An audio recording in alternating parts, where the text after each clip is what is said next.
Hey guys, welcome back to another episode of the Ask a Muso podcast, brought to you by Jim's Cleaning Bottom South. I'm at the home of Brisbane Drums today, and without any further ado, I'll pass right over to you, Matt. Give us a bit of an intro, tell everyone about what you do and why I'm here. Hi guys.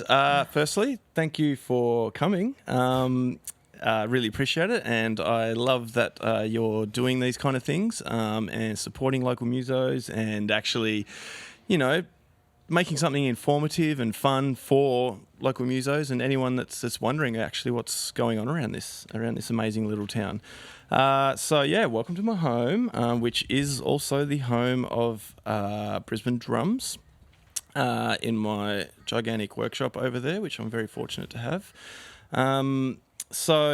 Brisbane Drums, for those who don't know, is primarily a repair and maintenance service. It's what I specialise in. Modifications, fixing all those broken things, rejuvenating old drums, spicing things up a little bit. So anything drum or percussion related and maintenance related is really what I specialise in. Although there are a few other things that I'm slowly branching into. And of course I've got many plans in the pipeline. But always a few irons in the fire. Yeah, exactly, man. And, it's more of a slow and steady concept for me. I don't... as many ideas that I might have floating around, I've chosen to just really focus on the repairs and maintenance and just really just be good at a few things rather than try to spread myself thin and not do so great and become overwhelmed. Become a jack of all trades and a master of none. Exactly. And then no one really knows what you actually do. Exactly. So, as much as of a great idea it is to have all these different ideas and concepts and things I'd love to do, for now at least. And because I'm a one-man show. Brisbane Drums is just me at the moment. It's just easier for me to manage everything. And that being said, I've got repairs and repair jobs coming out of my ear holes. So there's actually enough work just doing that. Without anything else for the time being anyway. Yeah, no, that's good news. Busy's always good. Absolutely. How long has this been a thing? Like, when did Brisbane Drums kick off? Was this just sort of like an idea you had because everyone knew that you were handy with, a compressor and a couple of files and things, or was this always something you wanted to do because you was a player? Or? Yeah, sure. So I'm not sure a lot of people have wondered this. So to quickly answer your first question, Brisbane Drums, as it now exists, we're pushing up to 3 years now. Sort of, as far as me being in the public eye goes, and online and stuff like that. About 3 years officially in Brisbane, and I've been operating this as my full-time job I'm just about to hit 12 months now as a full-time gig. Although, rewinding a little bit, my background and history kind of dictates differently. So, yes, Brisbane Drums is recent for the last few years, although I worked in music retail for about 5 years in a music store in Tasmania. So I ran the drum and percussion department down there in pretty much the best music store in Tasmania, which was fantastic, and it was a real amazing opportunity that I had. My development of the interest and whatnot for drums, it seeds right back to high school, really. So I'm talking over 20 years ago. Then music retail for many years. I did a lot of repairs. Like that experience alone got me exposed to so much hands-on that you wouldn't normally get exposed to. So every day I was unpacking brand new drum kits out of the boxes. I was fortunate to visit a lot of suppliers and manufacturers and stuff like that, and really get some inside experience with drums and the anatomy of drums. Just personally, I'm a very curious person as well.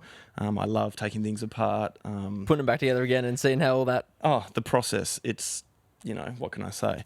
So, and of course, yeah, I play drums, so I've played in a lot of bands and toured and done all that as well on the side. So, and to top it all off, I'm a carpenter by trade. So It was the marriage of all of those. It's like, I've been on tour. I know what happens when something breaks. yeah, I want to know how to fix it. And then also, I know how to fix it because I'm that way inclined. exactly. Yeah. So it's definitely been just a slow. I'm talking 15-year or 15+ year culmination of all those things. I'm also qualified in. I have a diploma in small business management, and I also have a diploma in music theory as well. So I also used to teach for Australian Children's Music Foundation, their program. I did a little bit of work for Hollyoak as well with their drum beat program. So yeah, and I also used to own a cafe and run a cafe in Tasmania. So Why not? Of course. Throw it in the mix. because I do love coffee. But that cafe space, it was a multi-use space. So in the evenings and on weekends, I would put on small acoustic gigs. I would host poetry slams, record appreciation society clubs. I just really. Because I love the music community. I love the idea of what music brings to people's lives as well. I love seeing people enjoy being creative and seeing what they can do, with their own time and with their own skill. I love encouraging New talent and things like that. Absolutely. And part of that is encapsulated with Brisbane Drums. So, for example, reviving that old drum kit from your grandpa's shed that's been dusty for 50 years, getting that out, reviving it and bringing it back to life again. It helps create a new interest. It fosters a new interest for a child or for someone's dad's old drum kit, and it's bringing back motivation.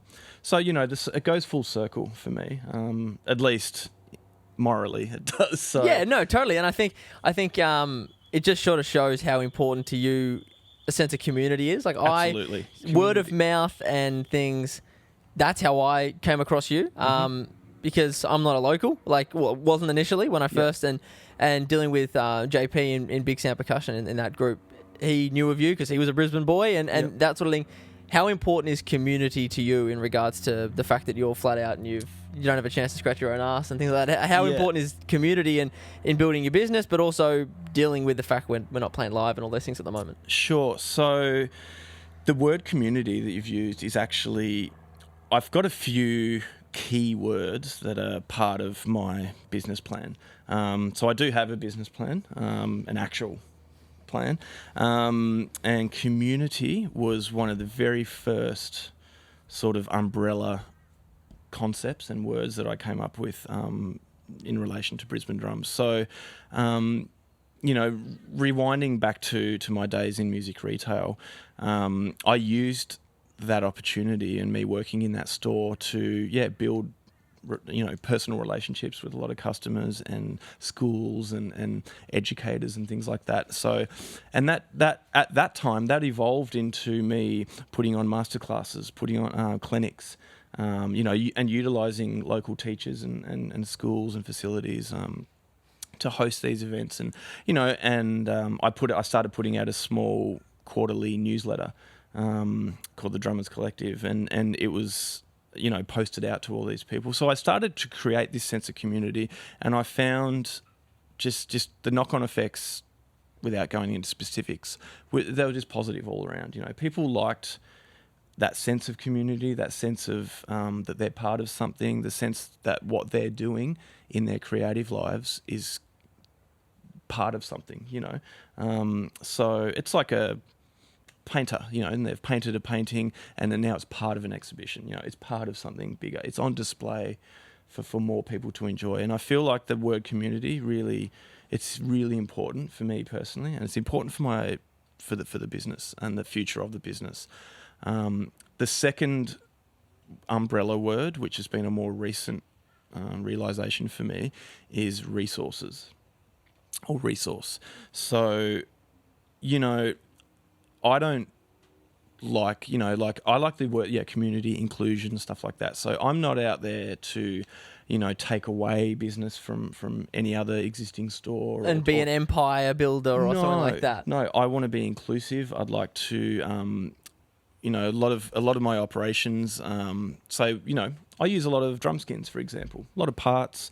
I'm always ordering stuff and things like that. So rather than me going directly over the top of all these local bricks and mortar stores, I include them. I've created some really good relationships with these stores, and I deeply appreciate that. And that little, we scratch each other's back thing has worked harmoniously, and it's just, proof's in the pudding that how well it's worked. Creating that relationship rather than creating that idea of, building an empire and I can do this myself, Yeah, I'm a businessman, here's my business plan, rather than I'm a guy that does stuff and would you like me to be a part of whatever your project is? And likewise, absolutely. So that's a huge concept for me. And so, I don't want to go out there and start selling drum kits and selling this and doing stuff and pulling the rug out from under people's feet.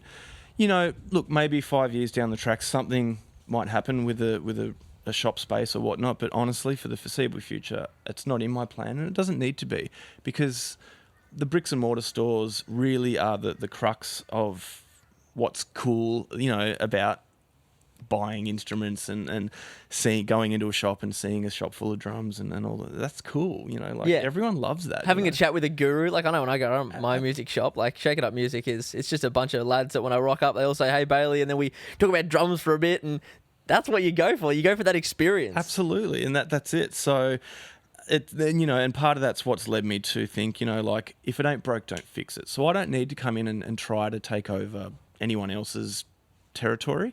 So it's never been my plan, but there are certainly still gaps in the market that need attending to. There's still niches that can be filled without upsetting anyone else. So resources is something I'm working on a lot at the moment, and with my webpage brisbanedrums.com.au, I am very, very soon opening up a new section on that webpage, refreshing a lot of things, and one part of that resources concept is I've got a local teachers list. So it's a free service. It's free for everyone. There's no catch. There's literally no catch. It's just about putting people who want a teacher or something like that in front of someone that does that. 100%, like nail on the head. So that will be opening up very soon. And that resources section will also encompass some other things, useful tips for drummers, podcasts, videos, blah, blah, blah, blah, blah. I'm in no great rush to go out there and create as much as I can and shove it all in there.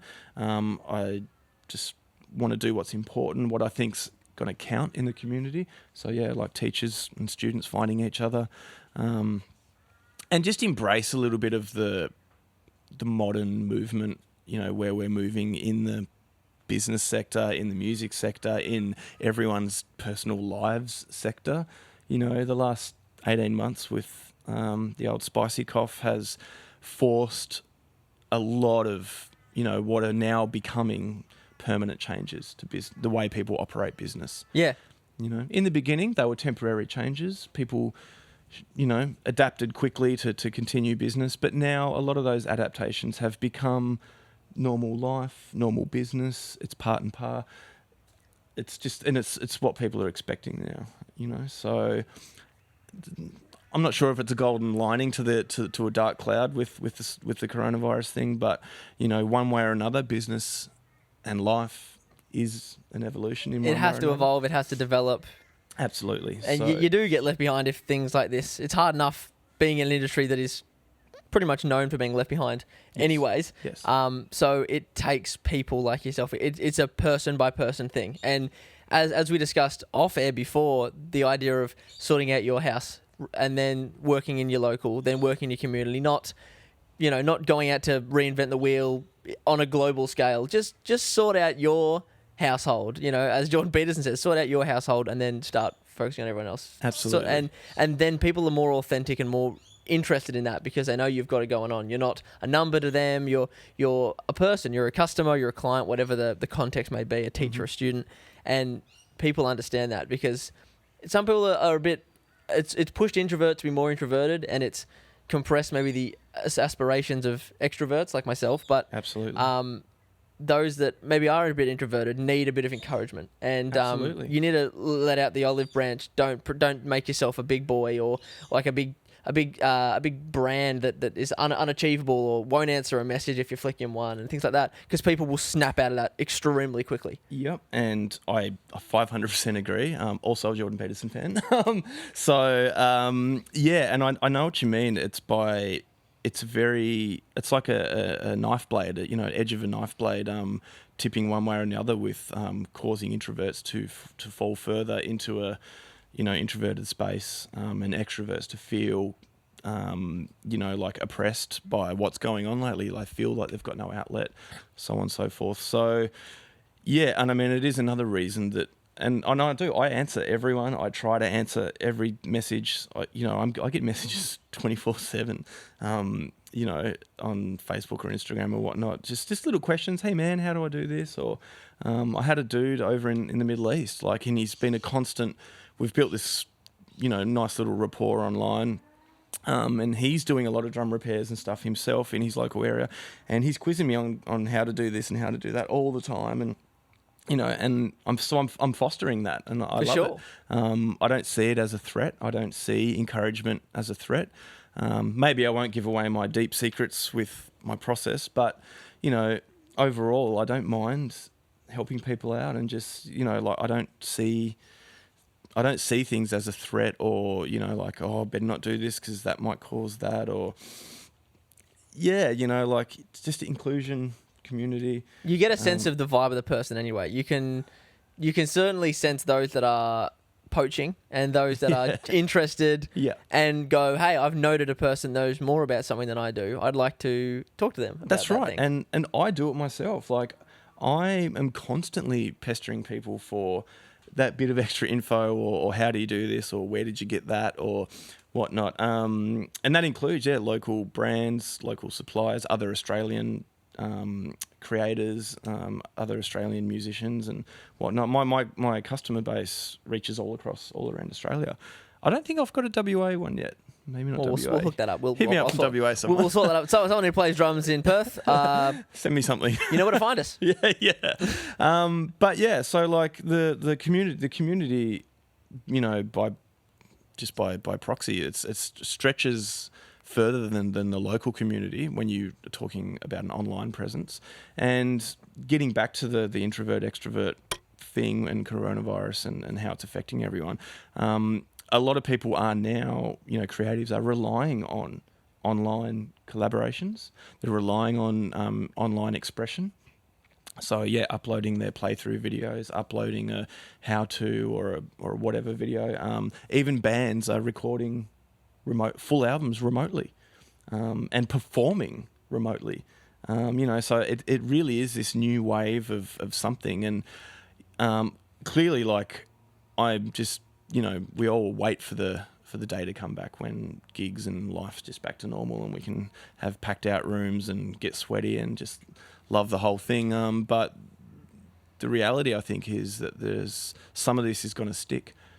Long term, some of these concepts and temporary measures are going to stick long term, and that includes the drummers community and how drummers operate, how teachers operate, how schools operate. For sure. It's just how it is, and I'm okay with that. Everyone else, I've got mixed reactions, I know there's a lot of really upset people around there with what's going on, and trust me, I'm upset too. Don't get me wrong. Oh yeah. No.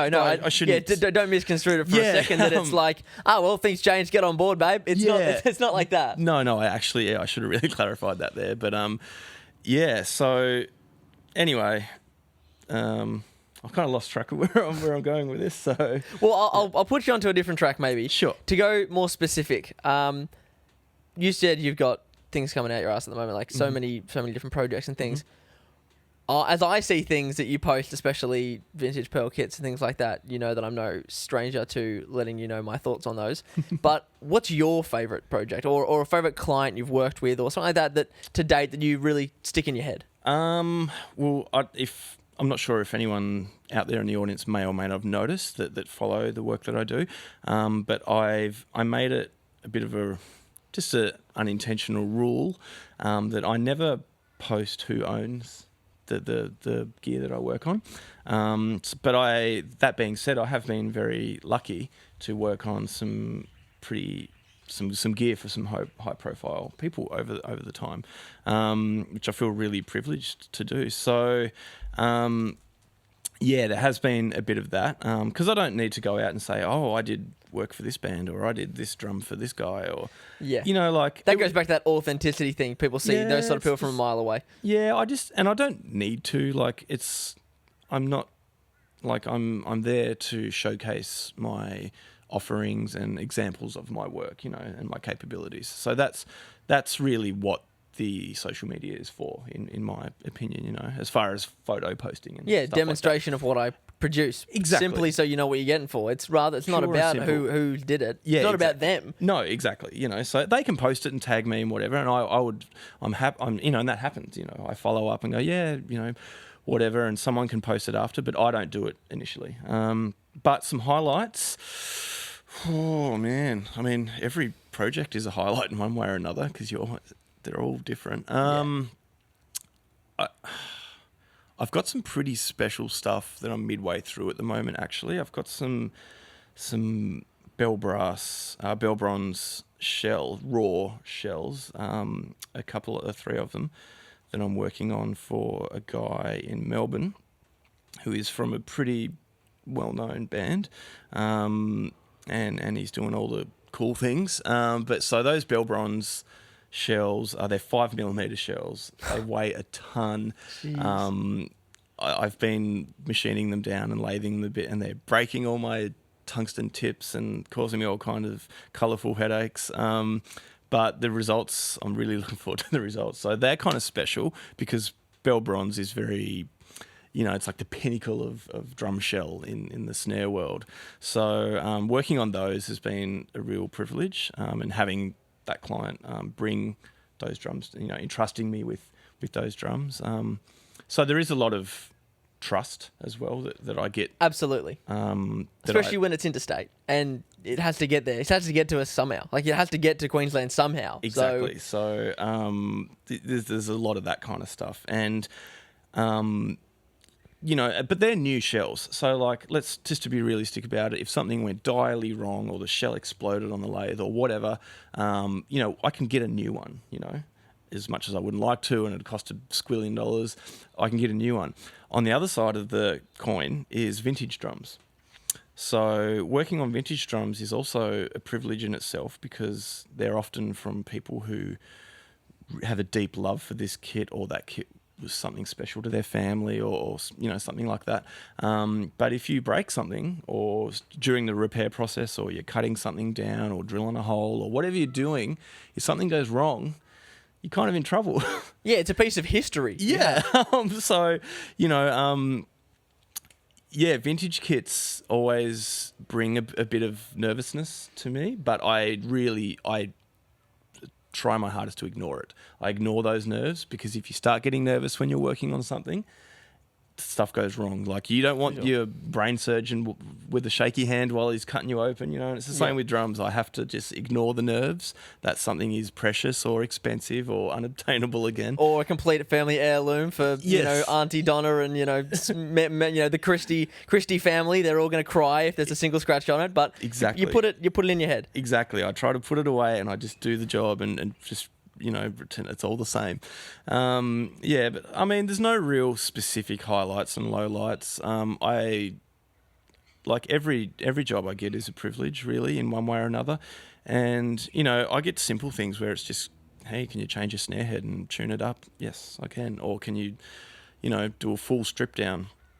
One of the more nerve-wracking ones, actually, a few months ago, I stripped down a Sonor Delight bass drum and hoops, and had to colour match it to some other existing drums. Oh, wow. Incredibly nerve-wracking job because of the value of the drum.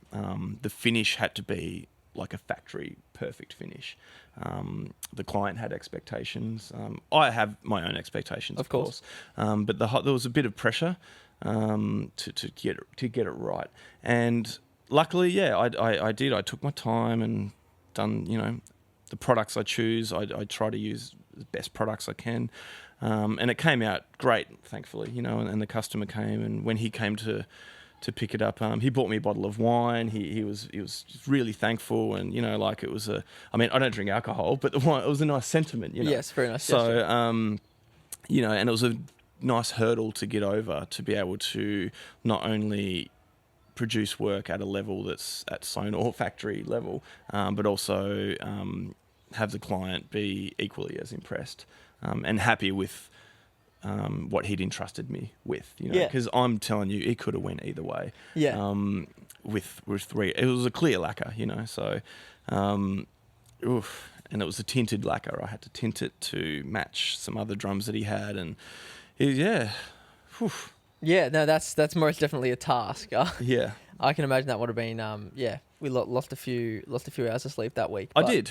I'm not going to lie. Yeah. I'm not going to lie at all. So, but if the other thing is, if I don't challenge myself, then what's the point of it? If I'm not offering results that other people, anyone can just get, then there's no point of it. So, I'd like pushing boundaries. I will say no to things I know I can't do. Yep. Happily. That's important as well. That's definitely important, especially that authenticity, that entrusting. Yeah. Man must know his limitations. Yeah, exactly. And that's something I've just learned over time in my short time on this earth. It's okay to say no, and there's no pride lost in saying no, because there's nothing worse than taking on a job where you say you can do it, and then you just completely get it all upside down. So, just to finish off, where can the people find you? Where can? Okay, so brisbanedrums.com.au is my website, or the website. There is a contact form on that page, which you can type your inquiry in, get in touch, and that's where most of my contacts come from. Yep. So please utilize the website. Instagram is probably my second biggest thing, and Facebook equally. They're my three contacts, essentially. Yep. So brisbanedrums.com.au or just Brisbane Drums on Facebook or Instagram. Super easy to find. Can't get it confused with anything else. No. And yeah, send me a message and we can go from there. Yeah, beautiful. I appreciate it, Matt. It's been really good to pick your brain on sort of like the inner workings, the back of house, but also to talk to someone who really appreciates community and how important it is to work with everyone and stuff, especially now at the moment. But no, it's been a real pleasure. Likewise, my friend. Likewise. Thank you so much for having me. And I look forward to the future with I don't know. We'll figure something out for the future. I don't keep doubt this relationship happening. I don't doubt it for a second. I've recently just bought a drum kit to use for lessons and things like that, and who knows, it might need some TLC. So Awesome. I know where to find you. Awesome. Well, that's another episode of the Ask Muso podcast. It was a pleasure, and it's nice to be on location in the Sunshine State. And once again, YouTube's the place you're going to find these. Every Tuesday at 9 a.m, these drop on the tube. So like, subscribe, do all the business. Find this guy, and if you got anyone that needs anything drum related, percussion related, or just a really nice chat with a nice lad, then you know where to find him. So YouTube, 9 a.m. every Tuesday. And until next week, I'll see you later.